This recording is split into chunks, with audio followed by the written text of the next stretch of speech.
Welcome everyone. Let's get started here. First and foremost, couple housekeeping items before we do this. You will see chat is enabled for everyone. So if you would like, chat is enabled. We still have our Q&A box as well.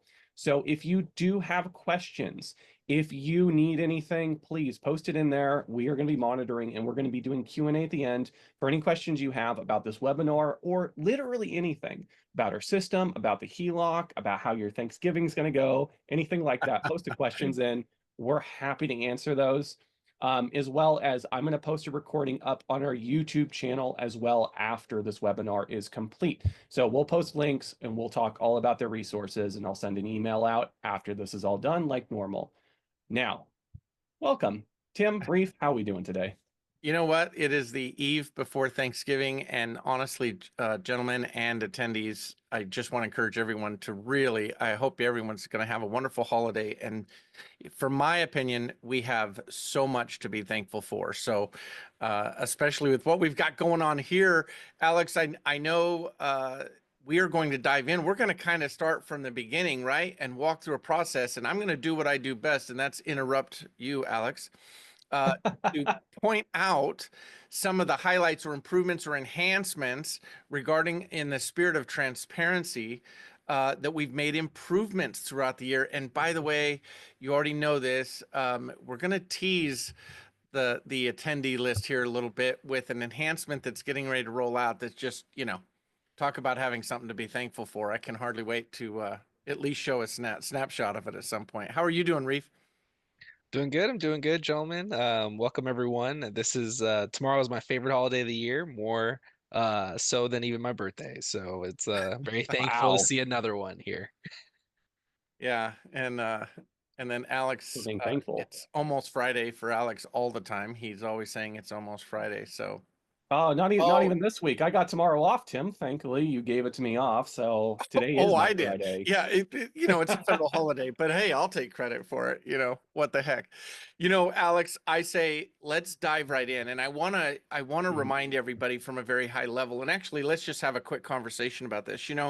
We have a lot of partners, both retail, wholesale, figured wholesale, lots of different partners, a direct to consumer channel, which is completely separate from what our team does, but it's all good. And however, what's interested me is I've been on some calls with some of our partners recently where we've discovered they didn't even know there was a thing called the lead portal, and maybe more importantly, the inquiry tool.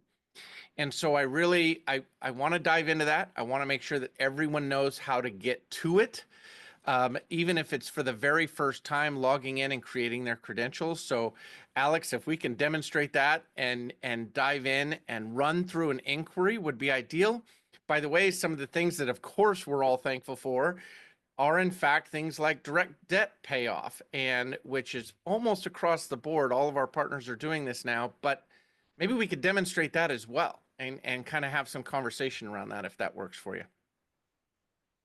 All righty, let's go ahead. Yes, let's get started here. We're going to show you all this. And then to reiterate what Tim was saying, we're going to show you some surprise releases that are going to be coming very shortly to you as attendees. And we haven't talked to anyone else about this externally, so it's going to be an exciting webinar. Hot off the press. Hot off the press. I like that very much. All right, so if you've never used our lead portal system before, maybe you have, maybe you've just used referrals. We're going to talk all about this fun inquiry tool. But what I want to reiterate is if you've never used it before, you're going to go to figure.com/lead portal. You're going to go ahead and click login. You're going to put in your email address, and then you're going to go ahead and click on forgot password. That is going to go ahead and email you the steps to log in and get you set up. Now, if you have any difficulties with that, your internal admins are the ones who manage your profiles. So maybe if you're not added in, they can get you added. They can add your licensing, update your licensing, and we're always happy to help. We'll give you our email address afterwards, but just know your internal admins are the ones who manage your profiles. But once you're logged in, and I'll do my fancy way for it, you're into our lead portal. And this is really big to me. Like Tim was saying, we've been talking to a lot of our partners, some historic ones as well, who have had referral links, who have never even logged into the lead portal because maybe it was newer at the time that they onboarded. Same thing with the inquiry tool. Maybe they've not had it before and they're used to those referral links. Maybe you're a partner who doesn't have referral links. You're used to the inquiry and you're like, yeah, I've seen this before 1,000 times. But hey, now we have a new UI enhancement. We're going to continually improve the UI enhancements. And again, we have some exciting news to share for you later about new things we're going to add to Lead Portal. By the Now, way, Alex, before yes. you hit on create new, I want to just pick on this page in a good way, real quick. For any of our users that it maybe has been a minute since they've logged in, you'll remember that when you logged in the first time to the Lead Portal, it literally just took you to a pipeline view. Okay, cool. But based on everyone's feedback, now when you log in, you'll immediately be taken to this dashboard page. And this team has been significant improvement for us. So Alex, once we do the inquiry, we'll come back to this and kind of play around with the dashboard. But I just wanted to point out, this is in fact one of the more recent enhancements that we've done over, I don't know, last month or two, maybe. And this will be metrics for every individual LO login that comes in. So we'll come back to this and spend some time. I just wanted to highlight that, Alex, that this is relatively new and pretty fun to use. All right, let's do an inquiry together. So I'm going to hit create new. This create new button down here is going to start that process. Now, this is going to start an inquiry for me. I'm going to be going through our wholesale model. If you're one of our retail partners, you may see two options, both inquiry and referral. Just know your inquiry is going to be slightly different. It's only 2 pages long, which is kind of nice. But in either case, they're going to work exactly the same. You fill out a single page of information, and you're going to know if someone pre-qualifies. So let's go through this together. Tim, I just kind of want to show this off. First thing you're going to do is put in the property address for financing. Please use the dropdown. It's going to save yourself some time. It also helps the property vendors find the AVM. I was actually just helping an LO out today where their borrower's property address was a little bit different than what they entered and were expecting. So again, really the dropdown is probably going to save you. And then you're going to select the occupancy type. And surprising to me, honestly, I've had a lot of questions on this recently. We can do secondary properties. We can do investment properties just fine. So keep that in mind when you're doing prospecting. Doesn't need to be their primary. We absolutely can do secondary investment properties. Now, same thing for listed properties. We can do listed properties. We can do HELOCs on listed properties. You're going to say yes or no. And the big thing with listed properties here is it's a good alternative to say like bridge loan product. So if you do have like an EPO policy internally, it's going to waive it. It's going to set the origination fee to 2.99%. Makes it pretty easy, but it's the same application, same everything. Now, going through here, I do want to bring something up about a recent enhancement here, Tim, because it is on my mind. You're going to enter the borrower's first and last name. This is their legal name as it's shown on the ID. Same thing with suffix. Now, if you've been using this previously, maybe more than the last couple months, this has been a big sticking point. If the name is wrong, we historically would have to cancel their whole application, start it brand new. But we've been making some enhancements, and one of the big things is if their name is wrong, well, now we can fix it. And we're going to keep making improvements to try to not get borrowers kind of stuck to where they need to be canceled. And by the way, Alex, on yes. that, just to set the right expectation, and you're right, this is the first iteration of this. It will be the support team that will make the correction, navigating back and forth with the homeowner, not the loan officer. However, that is coming. Just know that that is coming. But it is a big step in the right direction, because right now, if the name was Tim and the name really should have been Timothy, well, then that is a change that our support team behind the scenes will be able to make. And more importantly, it's going to keep everything intact on the existing file, meaning the rate, so on and so forth. And that's big, everybody, because we've run into that before, where you have to cancel, reapply, and then you start a new inquiry. Well, guess what? Maybe the rates changed or whatever the case was. And that's been somewhat of a pain point, but we're working through it as we speak.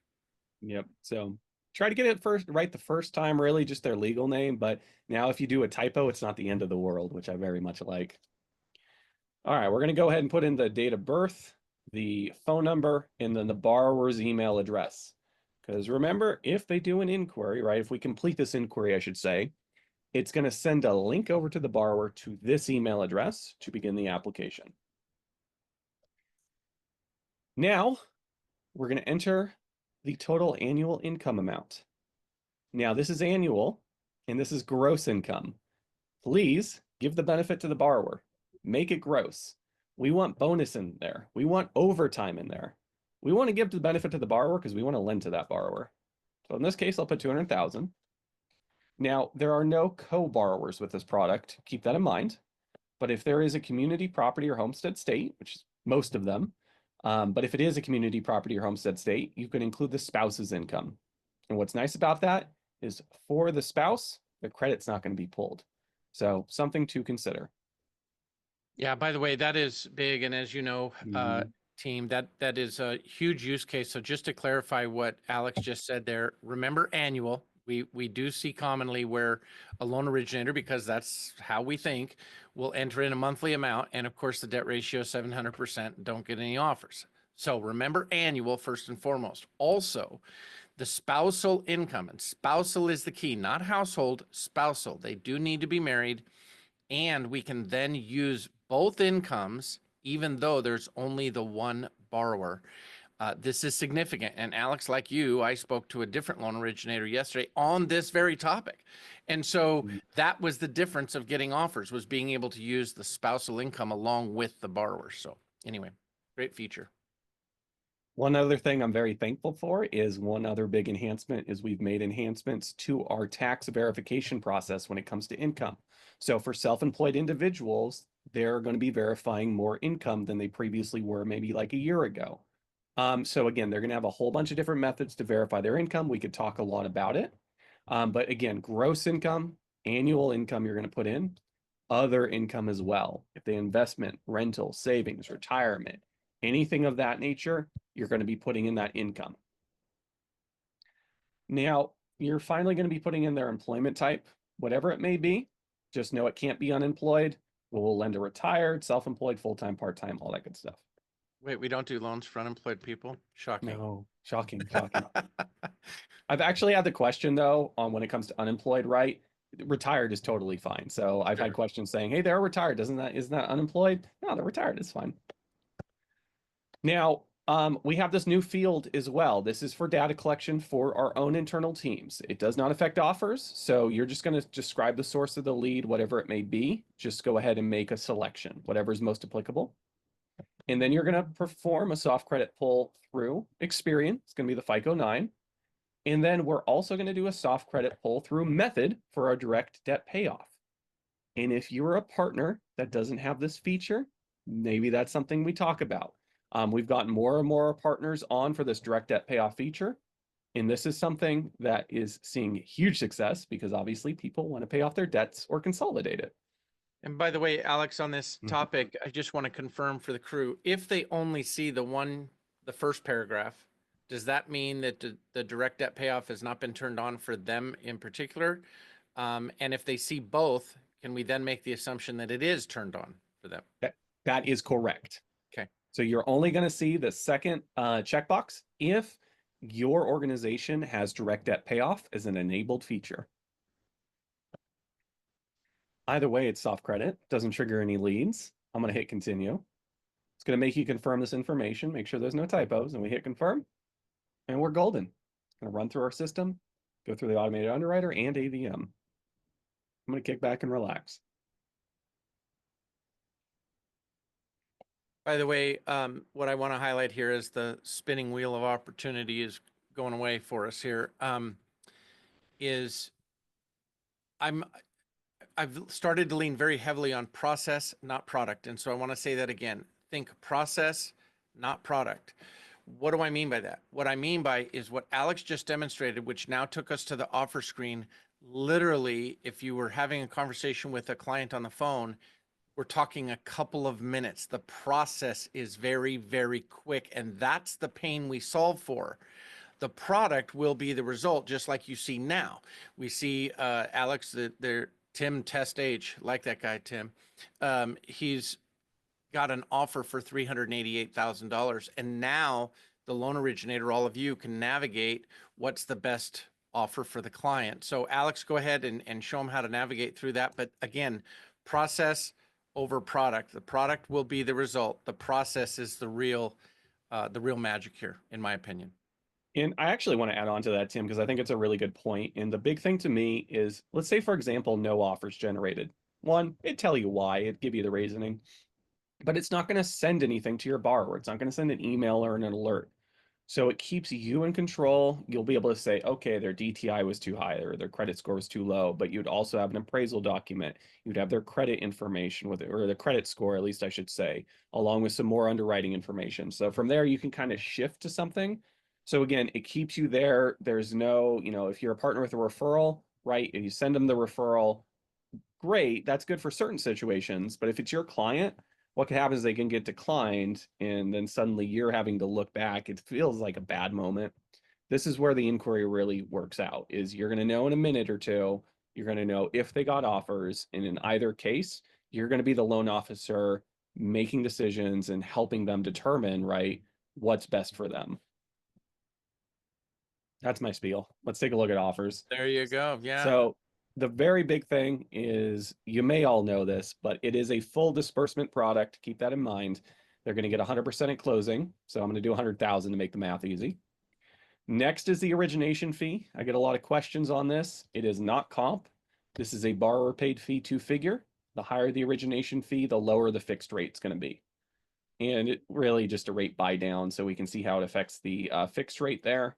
So you'll be able to play around with it. It's a fully amortized loan, principal plus interest payments. We'll be able to see the monthly payment. We'll be able to see the rate and whatever term it may be available. And once you click on that, it'll show you the promotional discounts being applied.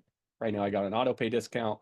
Just know if I deselect that, it'll raise the rate up a little bit. I think most borrowers are going to select a 30-year term. And by the way, yeah, just to drive the, by the way, your point is a good one. It is true. Most borrowers and loan originators do pick the 30-year term. Again, fully amortizing principal and interest, fixed rate on a full draw. However, I really want to drive the point home on the origination fee, just so that we're all talking the same language. Loan originators, this is always a lender paid compensation deal. The origination has no impact on the LO compensation at all. Okay, just to be clear on that. Carry on, fine sir. Carrying on, now we have our loan breakdown of everything. So this borrower is going to get $100,000, always cash to closing, zero, always zero cash to closing. I said that backwards. And we're going to have a dollar amount for the origination fee. And really the big thing is it's going to show you all the fees that are applicable. In this case, we have to do a manual notary, so we can see a manual notary fee. There are some rare counties that may have the odd recording fee. Anything that you see is going to be listed when it comes to fees. We don't have any appraisal fees. We don't have any title fees outside of the state of Texas, and I think that's only $56. So you're going to see all the fees that are applying to this HELOC period. And any of those fees are going to be rolled into the total in a part of their monthly payments. So again, they don't pay a dime into it. Now we have our direct debt payoff feature. So with direct debt, again, if this is enabled for your organization, what's going to happen is with that method pull, it's going to show us the accounts that have been detected, and we're going to be able to take a look to see what they can pay off if they choose to do so, obviously. So I hit the get started button. It's going to show me the available accounts. And right now we can do credit cards, personal loans, we can do auto loans and home improvement loans. Existing liens is coming. And one of the big things is the fact that you're going to be able to play around with this in real time to see how it affects their offers, just like anything. So if they want to just say maybe pay off this personal loan, they can preserve the initial draw or deduct it from the initial draw. I can hit see loan terms, and it's going to show me, okay, $100,000, deducting that personal loan of about $12,000 gets me that $87,000 roughly cash amount fully dispersed with that same $103,140 total loan amount that they're going to owe. So it's a nifty tool. It's really nice. And what's even nicer about it is it helps borrowers qualify. So right now, personal loans, auto loans, and home improvement loans will actually lower their DTI. So if their DTI is too high, you will actually see the option to pay off these existing accounts to then help them get pre-qualified offers. The only thing with that is credit cards at this time do not help someone qualify when it comes to DTI. They can pay it off. It's just not going to lower their DTI. But Tim is fighting and winning that battle to make sure that they do qualify. Yeah, we have won that battle, and it's being tested as we speak. And There you go. business as usual, so much more expansion. And just so everyone understands the why behind that, one of the things we're trying to navigate regarding affecting DTI by paying off credit cards is in fact testing how the payment is pulling over on the credit reports, and so where we give credit and that type of thing. But it is coming. It's being tested right now. All righty, now I'm going to finish this inquiry. Some of you, this may be the end of the inquiry. If you're one of our wholesale partners, you're going to have this third page where you're going to have to go through and certify the disclosures by doing these little check boxes here, including the broker-borrower agreement. Again, there's an additional agreement section. Ignore this completely. Pretend it doesn't exist. And then you're going to put in your name. For our retail partners, this page doesn't exist, so don't you worry too much about it. Okay, don't hit proceed yet. I see how I caught you, how fast. There we go. I just want to spend a quick second here on the upload file thing, and you, of course, properly pointed out, just ignore that. Listen, loan originators, what's true by our very nature, we see upload additional files, additional agreements. So what our head does is go, oh, I better upload pay stubs, tax returns, bank statements. Don't. None of it will be seen. The why behind this is that box is put there in the case that you happen to work somewhere that might require you to have a wet signed borrower's auth in the file, as an example. That's where you would upload it. But really, there's really not much use case for it. But don't go uploading borrower documents in there. It won't go anywhere. Yeah, in the lead portal, Tim, loan officers can't upload documents to the borrowers. Do you think that's ever going to change? I do. We're going to look at it. All right, I'm going to hit proceed. It's going to go ahead and complete the inquiry. It's going to send a link over to the borrower to begin the application process and go from there. Now, I'm going to talk about the borrower side of things here in a moment. Tim, is there anything you want to add on before we kind of talk about the borrower experience when it comes to getting things complete? You know what I would love to show real quick, Alex, if we can, is can we go and show what we refer to as a win back flow in the debt consolidation? Let's go and absolutely. Just real quick. It's going to be the same inquiry process. So Alex will go very quick on that. The fields are what they are, right? Everyone understands how to fill that out. But I want to show a visual as to what it looks like. Should the DTI be too high and otherwise you'd not get any offers, now you're going to be taken to a screen, which Alex will show you here in a minute. That will, I just want to point this out, is how to see where they would qualify by paying off debts. Fully support this. So just so everyone's clear what just happened, because I did it very fast, I filled out an inquiry for my borrower. That's what happens. I used a fancy tool. We're in a demonstration. I don't need to bore you. But in a real example, you fill out that first page of the inquiry, and now we're seeing if offers generate. And unfortunately, offers didn't generate, Tim. So what is this page? What are we looking at? And by the way, this page, a lot of you as users may have in fact seen this page pop up before. This page in itself is actually not new. So starting at the top, you could modify the adjusted gross income or the annual gross income if you made a typo or something. You could also add assets. This is what we call our asset depletion screen. However, if you scroll all the way to the bottom now, if there's debts to help your borrower qualify, this is where they would show up. And one of the greatest features I love about this is that the only debts that will show up here are in fact ones that will lower DTI for a borrower to get approved. So it takes all the confusion out of it. You won't see credit cards here, as an example. You'll see auto loans and personal loans and home improvement loans, but you won't see credit cards here. So if a liability is here, it's being indicated that paying off said liability will in fact lower the DTI. So there you have it. Well, I hit save and continue. Let's pay off the personal loan and an auto loan. And then suddenly it's going to recalculate offers, considering those are going to be paid off. And now we have offers where none were available. And remember, yeah, that's exactly right, Alex. And remember, going up to that screen, doing the inquiry, the reason that asset depletion screen popped up is because there were no offers. And so it's on that screen that if there's debts that will qualify the borrower, that's where they'll be listed. So I just wanted to show everybody that, Alex. Thank you. Oh, absolutely. And outside of that, it's business as usual. Then you're rocking and rolling and moving right through the inquiry. So, and I would love to dive into the borrower flow a little bit. By the way, a couple side notes, and Alex and team, you always do a great job sending out recaps of the webinars and include some of our resource drive materials. I want to highlight to everybody that when Alex sends this information out, there is some resource material we have, or should I say a link to borrower facing tutorials. Now, why is this important? It's important because not only do we want to help set the expectation for all of you as loan originators, we want to encourage you to set the expectation of your borrower, the homeowner.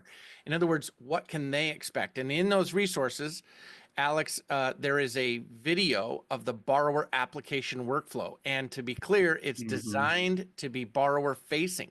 So not only can the loan originator watch it and educate themselves on the flow, but you can also share it with your borrower. Send them an email. Hey, before you get started, take 3 minutes. It's like 3-minute long video. So Alex, yeah, let's show them the borrower portal just so that loan officers see what that looks and feels like. Yeah, I want to show that. And I also want to talk about something very specific as well when it comes to that. So we have completed the inquiry. Now I'm the borrower. So Tim, you're the loan officer. I'm the borrower here, right? What has happened is in this case, I, as the borrower, have received an email, an automated email from that system saying, well, in this case, I suppose Tim on here was the name I put in. I realized that. Hi, Tim. Alexander in this case put it in. So I guess I'm the loan officer. You're the borrower. That's kind of fun. In either case, what's going to happen is the borrower is going to receive an email with your name, your organization is going to be on there. And depending on what type of partnership you have, the branding may be different, right? If you're one of our retail partners, it's going to obviously be branded to you. What's going to happen here is the borrower simply needs to click on that to then start their application. Now, once they start their application, the very first thing they're going to do is create a password. Because again, they're going to have an online account, not just for the application, but going forward, let's say they have an online account for 30 years making payments.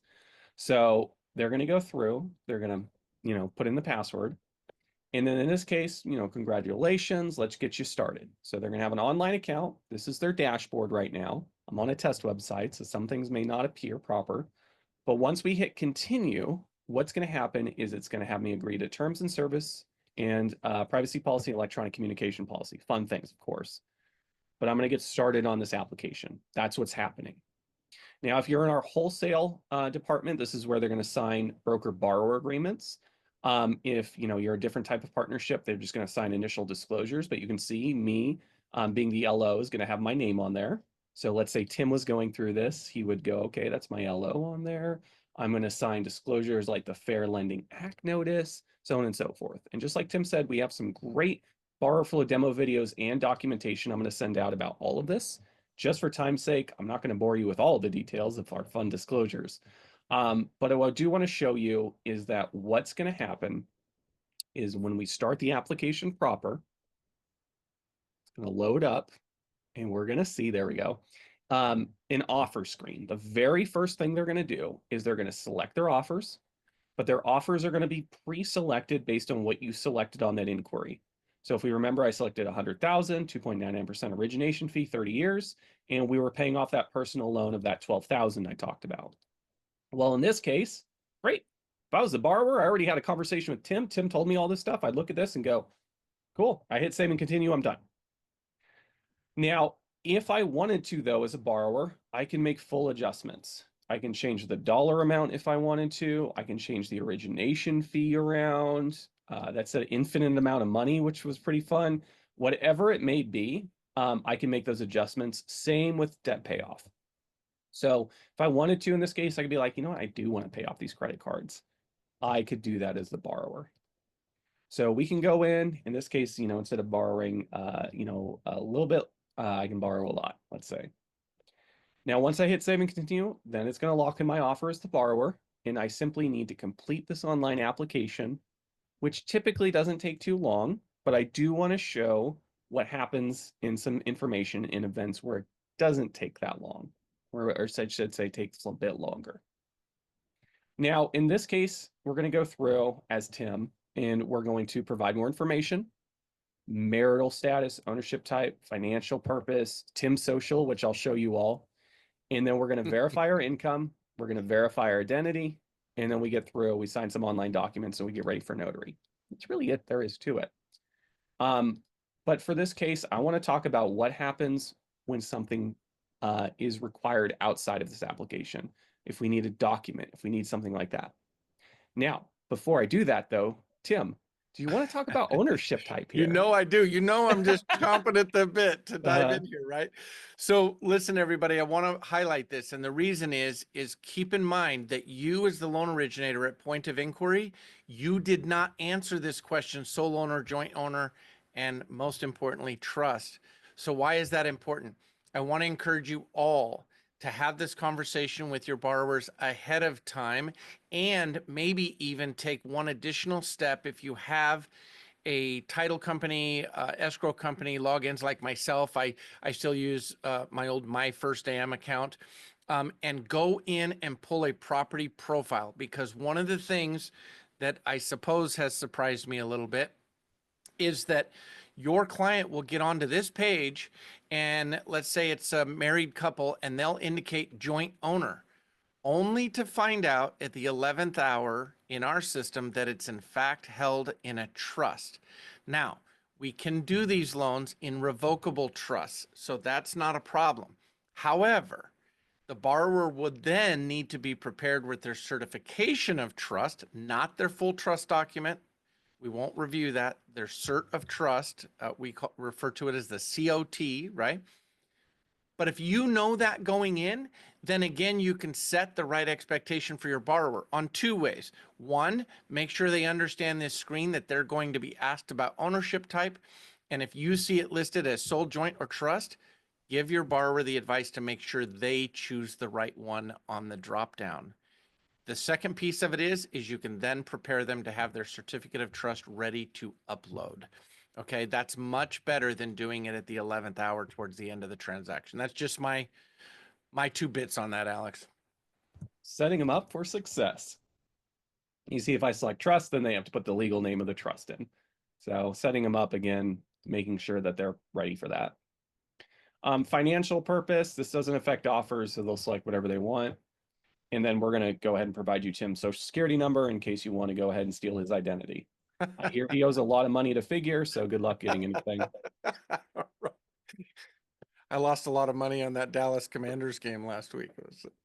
Oh yeah, I really want to talk about that later.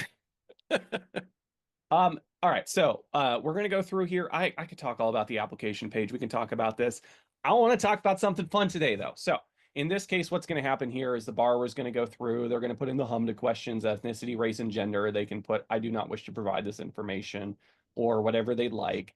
And then they're going to go through the rest of the application. I can talk all about it. But let's say, for example, we need something. Let's say, for example, they upload a photo of their ID and it fails the automated system. Let's say, for example, we need that certificate of trust Tim was talking about, or maybe a bank statement. Any of those situations may occur. What's going to happen at the top right here, there's going to be a bell icon. That's going to alert us of notifications. And there's actually going to be an indicator for that. I'll show you in a second. But this bell icon is going to tell the borrower, hey, we need something. And this is put in both by the system and our operations team. So if we need something outside of what we call the happy path of them just going through a quick online application, if we need something like a new ID photo or a bank statement, that's where this is going to live. It's going to ask them to upload it directly. And I want to show that to you. So this is what it's going to look like, a little bit fuzzy, but I did want to show an example of this. Is let's say, for example, we have a borrower. They have gone past income verification. They've selected their disbursement account. But for one reason or another, we just need to verify the disbursement account, make sure there's no fraud, make sure everything's good. Well, we're going to ask them for a bank statement. So we can see here in their notifications, it'll be a little red icon. It's going to say upload a bank statement. And it's going to say, hey, based on the account connected, and again, this is for disbursement specifically, not income verification, for disbursement, we need a bank statement ending with whatever it may be, in this case, 000. They're going to need to get a copy of the bank statement, something they can upload directly here, where they'll have a little button, they'll click on it, and then they're going to be provided with the ability to then drag and drop or select on it to upload it here. Again, anything we may need is going to be alerted to them. This is where they're going to go through and upload it. Again, there's a chat functionality on the application. There is a phone number as well listed. So if they have any questions, any concerns, if they need any help with this, they can contact our ops team, but it's going to let them know what we need to get this application done. What about the loan officer, Tim, though? Well, two pieces here that I kind of want to dive into a little bit, Alex. One, thank you for showing borrower flow. They're uploading things. I want loan originators to all understand this is a digital process with a few exceptions, but just think of it as digital process. Also, I want to encourage you all to realize that, again, this process looks and feels completely different than what we all know is a traditional loan process. By the way, that's good news. This is very, very quick as the stars align, right? And when you have a wage earner borrower, you definitely want to be able to set the stage with the borrower. Be prepared to link to their personal bank accounts to verify income. If you have a self-employed borrower, it's very possible you're going to have them link to tax transcripts. Notice I'm saying link and not upload. When they link to tax transcripts, the system goes in, does the math, and says, yes, you verified enough income, or no, we need to verify more. The same is true with bank statements. The only physical documents that we will review regarding income are, in fact, pay stubs and award letters. Social Security award letters, VA award letters, that type of thing, and pay stubs. So keep that in mind when you're setting the stage and the expectation with the borrower. When the borrower, I will tell you, and Alex and Reef, I'm sure you have similar stories. I have been on phone with loan originators and the client homeowner and literally get through this in just a matter of minutes, including linking to their bank accounts and verifying their income.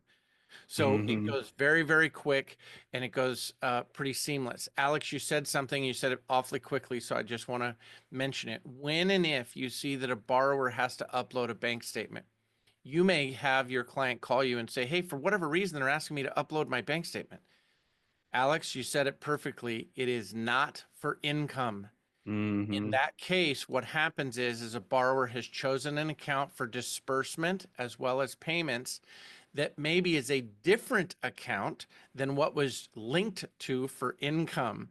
As a result, they ask the borrower to upload a bank statement to verify ownership of said account. That's it. Do not panic on this. If you see this, it's to verify account ownership. It is not to verify or debate or counter act any income verification that's already been accomplished. That is such a good point, Tim. And I really want to stress that this is usually so benign. Again, it is an automated system. Sometimes automated systems can, quite frankly, just be wrong. And so, what may happen, and most of the time happens, is quite simply the system says, hey, we just simply can't verify the borrower is on the a bank account. They upload a bank statement. Someone on our ops team looks at that and goes, yeah, obviously they're on there. Click. All right, and they're moving on. Right. This is just to make sure when we send the money for that full disbursement, it goes to the correct person, because unfortunately there is fraud in the world and I've seen it personally. So this is just something to keep in mind. But just like Tim said, for income verification, always going to be digital. By the way, it's interesting.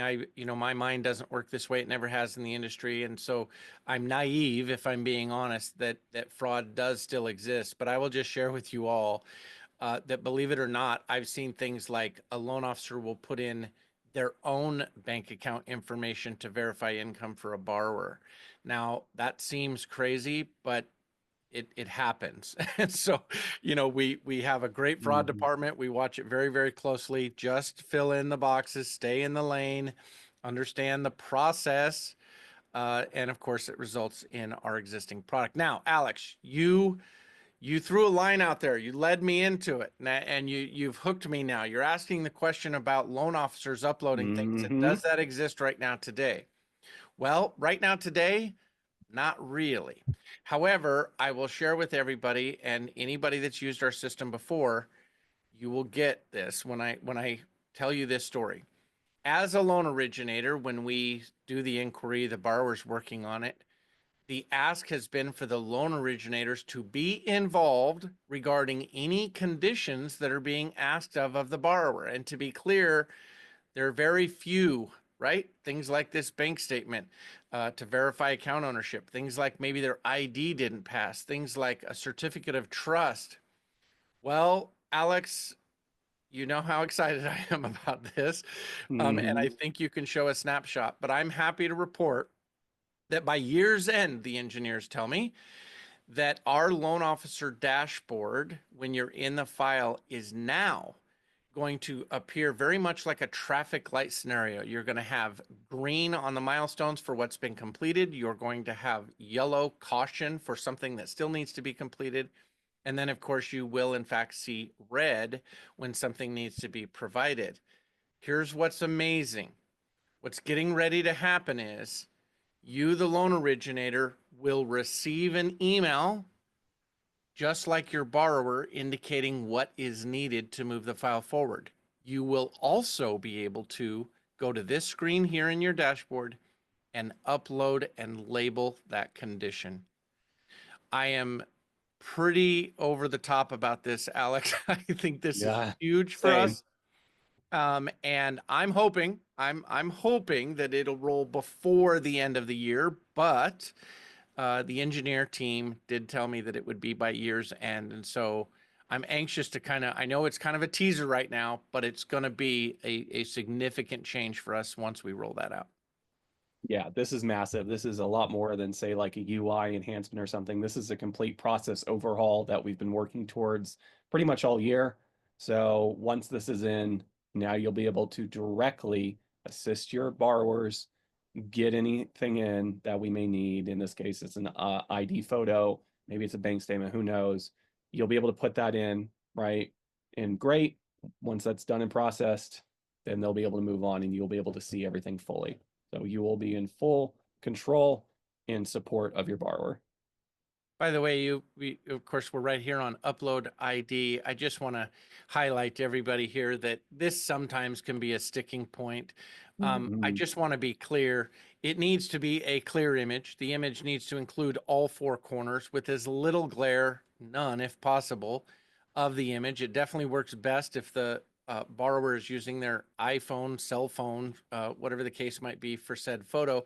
It does need to be a photo. It cannot be a scan. And so just keep that in mind. Now, some of the pushback we get on that, and I will agree with this, loan originators will say, well, I don't see what's wrong with the ID. I can read it just fine. That's true. I can read it just fine too. Keep in mind, it is not a person or a human being signing off on said ID. It is a digital process. And if that digital process doesn't like it, it will reject it. So, and there's no pushing back on that. I can't say, well, I can understand it. It doesn't work that way. It either works in the digital format, process, or it doesn't. So keep that in mind. Another good thing to keep the borrowers up to speed on. And then again, we'll get to the point where you, the loan originator, can help borrowers with this directly as well. So it's pretty exciting stuff. I agree. Man, we've had tons of questions coming in. Reef, have you been answering all the questions so far? Yeah, I've been trying to keep up. We got a engaged group today. Yeah, that's awesome. Is there anything that we still need to cover on the Q&A or anything that you saw that would be good Yeah, for everyone to have knowledge of? yes. Kim asked a great question about the bridge loan not having an EPO. I wanted you guys to talk a little bit more on that. Yeah, so what happens is, just real quick, let's talk about the EPO policy first. So remember, it's a full draw product. So any principal amount paid back equaling 90% or more. So 90% or more of the balance being paid back within the first 16 weeks, 4 months, right? That's not 16 weeks and 4 months, 16 weeks in total could result in EPO, meaning figure will claw back the compensation from our partner. When you choose the property is listed for sale, Alex mentioned it earlier, the only origination fee option will be $299. However, it also greatly reduces the compensation paid to our partners. So you'll have to check internally with what the effect is there. However, what it also does is waives any EPO. So if you were to choose yes, properties listed, $299 would be the only origination fee. Compensation goes down. Check in house with your team on that, but there would be no EPO on that. Perfect, perfect. Thank you, Tim. Mm-hmm. That was the most pressing one. It looks like we have another one that just came in. If a photo ID has not been verified, does it tell you why? Like not enough light or too blurry? Such a great point, and the answer is no. and Alex Reef, correct me if I'm wrong, but I've never seen a Y It added to. doesn't. It doesn't. In fact, I'll share with you, which I've brought up to the team. I continue to lean on these topics, as you can all imagine. But not only does it not say why, it just simply will tell the borrower upload failed. And here's what I will share with you. When a borrower sees upload failed, what do? They try the upload again. They don't take a new photo. Mm-hmm. And then the upload fails. And then guess what? They get an email says upload failed. What do? They upload the same one again. If the upload failed, it's not actually the upload as much as it is the ID didn't pass. So we're working on changing that verbiage. I don't know if you have or Alex any feedback on that, but that's what I've seen. I actually have something for this, which is kind of a bit goofy, but this is the way I used to do some internal trainings. So with the ID photos themselves, right? What'll happen here is a borrower is going to take a photo like this. It's going to be a clear photo of the ID. Ignore my photoshopping skills, but it's going to be on a desk. But the thing is there's going to be clutter. It's going to be a bit far off to where I, as a human, could look at this and go, "Yeah, that's an ID. This is who this person is, just fine." But again, it is an automated system, and it's a third-party automated system. Also, keep that in mind. And it's a bit limited in what it tells us, where a lot of times it will tell us either two things. It either is invalid for the information, or it's invalid simply because of the quality when it comes to like too blurry or something of that nature. So we get a little bit, kind of bit more information. But for a situation like this, as you can see with Stanley here, okay, it's a good photo. And again, what happens a lot of times borrowers just keep uploading the same photo. But that same photo, if we just cut it down to just its core, four corners showing clear, we're just kind of narrowing it down, then it'll pass. So a lot of the times it's really not so much the photo as it is the automated system. And I hate saying that, but sometimes what you'll have to do is simply go into like a really quick like editing tool, even like Paint or something like that on Windows, just cut it down to its corners and then re-upload that. And it'll let you know, hey, when they're good past that, the point where we don't need it. But just keep that in mind. Again, it's fully automated, and a lot of times you can look at it. Maybe the photo is just too blurry, and you can make the educated guess on why. Okay, excellent. And Reef, you actually clarified there. You said when it does kick out or doesn't pass, the borrower is told why. I just want to confirm that. It is not, no. Oh, okay. They don't tell them exactly why. It's we kind of lean more on them reaching out to the ops center or their loan originator, who hopefully we've had a discussion with at some point and touched on the point of what Alex just said, what we're looking for. Best Fantastic. practices. Okay. By the way, Reef, you make a great point, and it's something that we didn't drill home, but on the borrower portal, there is two functions for the borrower to reach out and get assistance outside of reaching out to you, the LO. The first is there's a phone number on the page that is designed for that borrower to call in. By the way, in a lot of our retail operations, white label space, if you will, they will answer the phone as your company. So that's pretty cool. And the other piece is there is a chat function. And Alex, is there ever a case on the borrower portal where there's not a chat button? I think No, they should all see chat. The only place where there's not chat is with one company, and you know who I'm talking about. If you're from that company, very good group, but they have a different partnership with us. So with those, I don't know. If you're guaranteed rate, there's no chat. I don't know why I'm being weird about this. Otherwise, you all will have the chat functionality and the phone number on there. So just know you can let them know to chat in, to call in. Some of you, if you're wholesale, are going to have a phone number for support listed on Lead Portal. If there's no phone number listed for support on Lead Portal, you can still call into that borrower support line, that operations team. You as the loan officer will also, be provided assistance by that ops team. So if you need things, so on and so forth, they are happy to support you. I'm also going to put in the chat here, and I think Reef was doing it earlier, our email address. That's salessuccess@figure.com. If you need advice, strategy, maybe it's your first time using the lead portal, you can schedule time with us to sit down. We can really help you get started. And then from there, if you need really assistance, again, those phone numbers.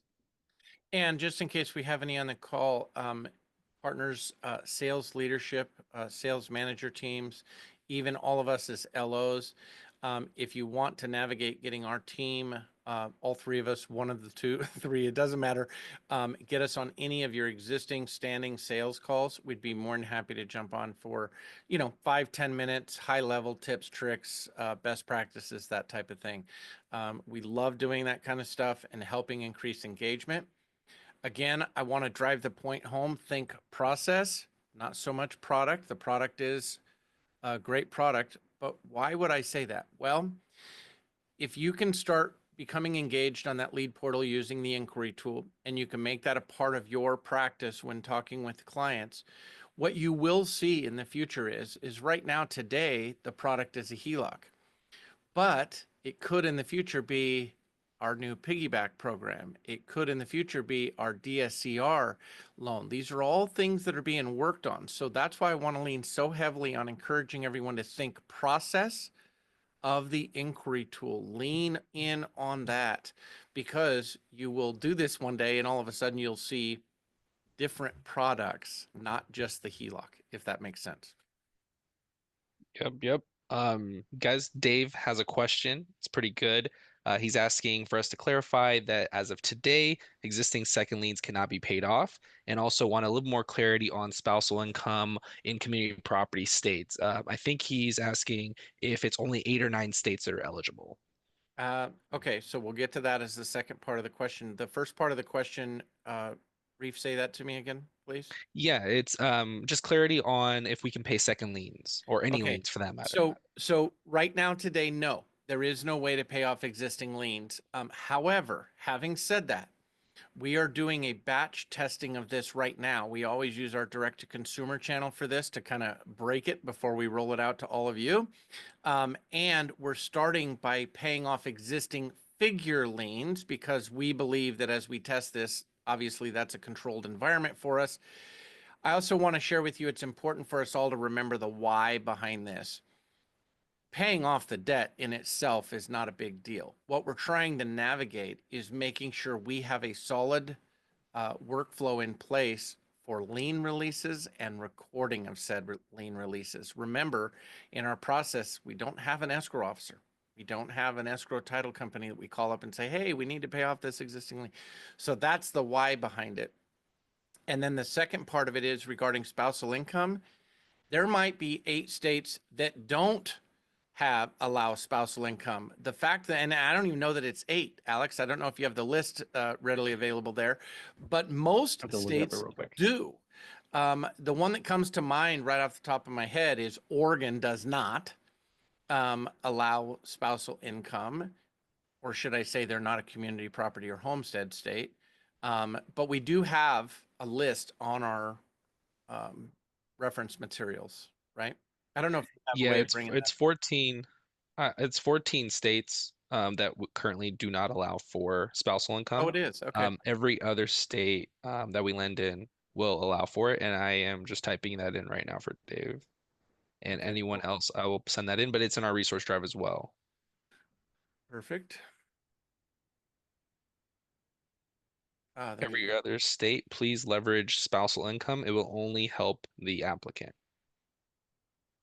I didn't even realize it was as many as 14. Hey, but I had Oregon right. Yeah, there you go. Virginia is the only weird one. It still is going to require the legal spouse to be an additional signer, even if they're not on title and we're not using their income. Virginia is a little weird, but other than that, um, yeah, every other state. Good. Well, you know what, team, we are coming up on time, and I'm actually going to be running to another appointment myself. But I do want to say this. One, I just want to say we're rolling into Thanksgiving. And so I'm going to flip it and say, what a great opportunity for us to give thanks. And Alex and Reef, I'm sure you feel the same way, but thank you, all of you, attendees, loan originators in the industry, sales leadership. Honestly, we don't get to the point where we are right now today without all of you. So thank you. I will tell you, it might be a crazy perspective. I'm always looking for the positives on things. And I will tell you that even in this market, I think we have tons to be thankful for. And maybe, in my opinion, most importantly, what a great opportunity because of market conditions as loan originators. We have somewhat been forced into trying new things and adopting new processes, workflows, you name it. So be thankful for that. I know we are. We love getting your feedback. We love the interaction with all of our partners. So please keep it coming. And again, happy Thanksgiving, everybody. Alex, Reef, thank you. I'm thankful for the both of you and our team. And have a great holiday weekend for a lot of you. Yeah, happy Thanksgiving, happy weekend. Everyone have a fantastic one, and we'll see you 2 weeks for the next webinar. Yes, yes. Bye, everyone. See ya.